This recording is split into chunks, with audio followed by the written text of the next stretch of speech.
Salam, hər vaxtınız xeyir olsun. Kanalımıza xoş gəlmisiniz. Bugün sizlərlə bir yerdə mən klinik psixoloq Fatma Abuşovadır və bugün sizlərlə bir yerdə gecikmişlik hissi, gec qalmışlıq hissi barədə danışacağıq. Ola bilər ki, sən özündə ya da ki, ətrafındakı insanlardan belə cümlələr eşitmisən.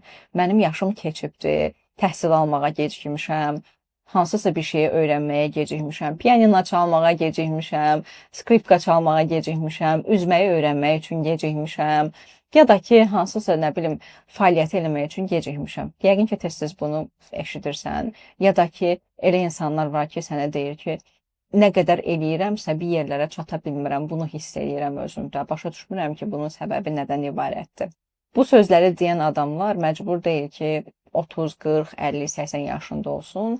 Bu sözləri hər adam deyə bilər. Biz bir çox hallarda eşidirik bu sözü. Məsələn, 15 yaşında adamdan da eşidirik, 20 yaşında birindən də eşidirik, 30, 40 yaşında birindən də eşidirik. Bəzən baxırıq ki, yanımıza gəlib müraciət edən şəxslərin 18-19 yaşı var. Hələ yeni gənclik dövrünə bir addım atıblar. Amma deyirlər ki, mən hər şeyə gecikmişəm. Gərək 18 yaşıma qədər artıq mənim tutaq ki, gəlirim 5000 manat olardı. Ya da mənim artıq maşınım olardı. Niyə mənim yaşıtlarımın maşını var, mənim yoxdur? Demək ki, mən pisəm, demək ki, mən çox geridə qalmışam, ona görə mən bunu əldə edə bilməmişəm. Ya da ki, eyni şeyi daha çox biz eşidirik 25, 26, 30 yaşında olan şəxslərdən ki, mənim yaşıtlarım məndən daha qabaqdadır, onlar çox yerə gedib çıxıblar, mən çıxa bilməmişəm. Bu fikirləri yəqin ki, ya özünüzdə eşitmisiniz, daha doğrusu hiss eləmisiniz, ya da ki, ətrafınızdakı insanlardan çox eşitmisiniz. Təbii ki, bu məsələ bu günümüzdə sosial media ilə daha da qabarır. Əvvəllər sosial media yox idi ya da bu qədər çox istifadə edilmirdi və ətrafımızdakı insanlar nə qədərdirsə 5-10 nəfər biz onların həyatını görürdük. Amma indi necədir? Ətrafımızda 5-10 nəfər belə olsa sosial şəbəkədə en qədər kontent var və bizim qabağımıza çoxlu adam çıxır. İnfluencerlər, blogerlər, adi şəxslər, idmançılar və siz onların həyatının ən işıqlı tərəflərini görürsünüz. Çox yaxşı yerdə yaşayırlar, çox yaxşı işlərdədirlər, maşınları var, ya da ki, çox yaxşı bacarıqları var, nə bilim, tutaq ki, musiqi aləti ifa eləyir, onu eləyir, bunu eləyir və həmin dəqiqə sizdə belə bir şey yaranır ki, 25 yaşında filan kəsin maşını var, evi var, bu qədər gəliri var, mən niyə bunu bacarmıram? Niyə mən aya onun qədər pul qazana bilmirəm? Yəni, sosial şəbəkələrin son dövrdə bu qədər aktual istifadə edilməsi ola bilər ki, sənin özündə bu hissi, bu düşüncəni daha da artırsın. Burada iki məsələ var. Ola bilər ki, sən sosial şəbəkədəki insanları izləyirsən və deyirsən ki, məsələn, o bu cür bir iş qurubdur, bəlkə mən də qura bilərəm. Ya da sənə hansısa bir ilham gəlir və o ilhamdan istifadə edib yeni şeylər yaradırsan, yeni işlər görürsən. Bu əslində hardasa yaxşı şey hesab eləmək olar. Sən motivasiya alırsan, ilham alırsan, nəsə bir şey, ideya ağlına gəlir və s. Bu əslində yaxşı bir şeydir. Təbii ki, sosial şəbəkənin bu tərəflərinə istifadə etmək bizə sərf eləyir. Amma biri də var ki, sən o işıqlı dünyaları, təkcə sosial şəbəkədən getmir söhbət, ətrafındakı işıqlı dünyaları görüb öz-özünə deyirsən ki, sən yetərsizsən, sən bacarmadın, sən gecikdin, sən də alınmadın. Bax, bu artıq sənin o daxildə olan yetərsizlik hissini, dəyərsizləm inancını ola bilər ki, yavaş-yavaş qıcıqlandırır və aktivləşir. Və nəticədə nə olur? Çox zaman deyim, sən ümidsiz olursan, artıq hər şeyin bitdiyini düşünürsən. Əgər özünü bu qədər kəskin bir şəkildə biriləri ilə müqayisə edirsənsə, hətta uduzduğunu belə düşünə bilərsən. Amma unutmamalısan ki, həyat bir yarış deyil. Əsas məsələ nədir? İlk olaraq, yəqin ki, çox eşitmisən və insanlar sənə deyib ki, hər yaşda hər şey eləmək mümkündür. Bəli, əlbəttə əzizim, hər yaşda hər şey eləmək mümkündür.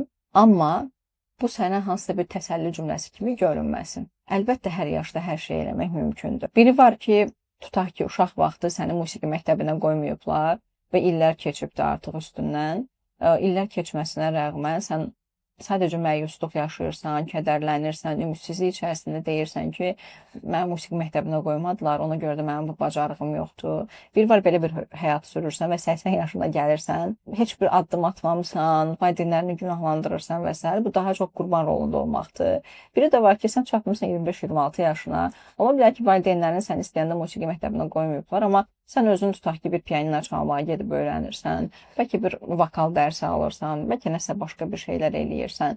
Bəzi şeylər var ki, təbii ki, bizim əlimizdədir. Sadəcə biz o qədər beynimizdə yaşayırıq ki, hər şeyi, o qədər illüziyalar qururuq ki, beynimizdə.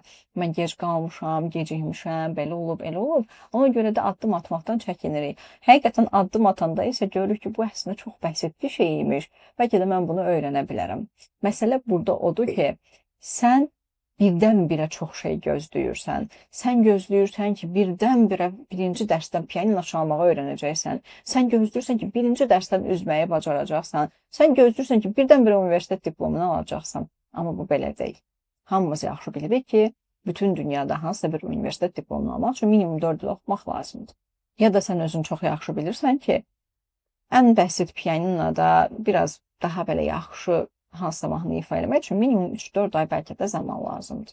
Sən bunları bilə-bilə, səncə də özünə qarşı çox acımasızca yanaşmırsan və sən onu dayanmadan qınayırsan ki, niyə elmi bilmədin, niyə alınmadı səndə, niyə məsələn bir dərs getdin, pianino çala bilmədin? Bunun əgər biz kökünə baxsaq, bu gecikmişlik, gec qalmışlıq hissinə baxsaq, uşaq vaxtı ailədə görülməyən, dəyər görməyən, təsdiqlənməyən, daha çox sevilməyən uşaqlar öz beyinlərində belə bir düşüncə formalaşdırırlar. Mənim sevilməyim, görülməyim, bəyənilməyim, təsdiqlənməyim üçün insanlar tərəfindən mən gərək çox güclü biri olum, hər şeyi bacarmış biri olum, hər şey əla olsun məndə. Və bütün həyatlarını belə yaşayırlar. Məktəbə gedirlər, bu cür yaşayırlar, böyüyürlər, düşünürlər ki, universitetə girəndə ən yaxşısı olmalıyam, universitet bitir, işə gedəndə ən yaxşısı olmalıyam. Və nə olur, mən sizə ən bəsitindən deyim, məktəb vaxtı artıq görürsünüz ki, bəli, mən yaxşıyam, amma mənim kimi yaxşı olan başqaları da var. Siz daima nəyinsə arxasınca qaçırsınız, siz daima nə üçünsə mübarizə aparırsınız və bax, o zaman başlayırıq xəyal qırıqlığı yaşamağa, məyusluq yaşamağa və bir yerdən sonra o qədər özümüzü insanlarla müqayisə edirik ki, aqressiyamız qalxır. Əlbəttə, bu aqressiyanın qalxmağı da çox normaldır, çünki mən daima özümü bir yarışda görürəm. Mən nəyəsə çatmağa çalışıram. Əslində çatmağa çalışdığınız o valideynlərinizə, ətrafınızda, həyatınızda uşaqlıqdan bəri olan o dominant fiqurlara özünüzü təsdiq eləmək ehtiyacıdır. Onlar məni görsün deyə çabalamağınızdır. Sonralar nə üçünsə başlayırsınız mübarizə aparmağa. Ona görə də çatırsınız 30 yaşınıza və deyirsiniz ki, axı mən heç nəyə çatmamışam, axı məndə heç nə alınmayıb. Axı mən bir yerə çatmalıyam. Mənim sualım budur ki, siz hara çatmalısınız? Yəni, özünüzə sual verin, mən hara gedirəm? Mən nə istəyirəm ki, harasa çatmalı olduğumu düşünürəm? Doğrudan da bu çabaladığınız yolda axırda hara gedib çıxacaqsınız? Bəlkə də şeir deyib çıxmayacaqsınız. Sadəcə o tətmin olunmuşluq hissini tapa bilmirsiniz. Çünki gecikdiyinizi düşünürsünüz, çünki insanlarla özünüzü müqayisə edirsiniz. Bəlkə də o gördüyünüz işıqlı həyatların ardında yetərincə pis tərəflər var. Bəlkə də o xoşbəxt ailələrin arxa fonunda sadəcə xoşbəxt görülən rəsmlər var. Arxa tərəfdə bəlkə də bizim də görmədiyimiz o dava dalaşlar və problemlər var. O qədər görmüşük ki, hər biriniz də şahidsiniz. Sosial şəbəkələrdə bir həftə əvvəl özlərini yaxşı göstərən cütlüklər bir həftə sonra hansısa bir böyük bir qalmaqaldan ayrılıblar. Və siz özünüz də baxanda şoka düşürsünüz ki, axı bunlar çox yaxşı idilər, nə baş verdi görəsən aralarında. Ona görə də unutmayın ki, hər kəsin öz yolu var. Və hər kəs bu öz yoluna cavabdehdir. Hər kəs eyni şərtlərlə doğulmayıbdır. Biri çox zəngin ailədə doğulubdur və onun üçün 18 yaşında maşın almaq çox rahat bir şeydir. Ya da ev almaq çox rahat bir şeydir. Çünki ailəsi çox zəngindir və daha tez əl çatandır. Bəzilərinin belə bir imkanı olmayıb, özü nəsə eləyibdir, əldə eləyibdir. Ola bilər bunu 30 yaşında əldə eləyibdir, heç bir fərqi yoxdur. Unutmayın ki, hər kəs eyni şəraitdə böyümür. Əgər bir yerlərə çatmaq istəyirsinizsə, insan olaraq şəxsiyyətinizi azad bir insan olaraq inkişaf etdirmək istəyirsinizsə, bunlar sizin öhdənizə düşən şeylərdir. Həyatınızın məsuliyyətini götürmək məcburiyyətindəsiniz. Əgər həqiqətən də uğurlu olmaq istəyirsinizsə, psixoloji sağlam olmaq istəyirsinizsə, maddi və mənəvi olaraq həyatınızın məsuliyyətini götürməlisiniz. Kiminləsə özünüzü müqayisə eləməmişdən əvvəl özünüzə sual verməlisiniz. Mən kiməm?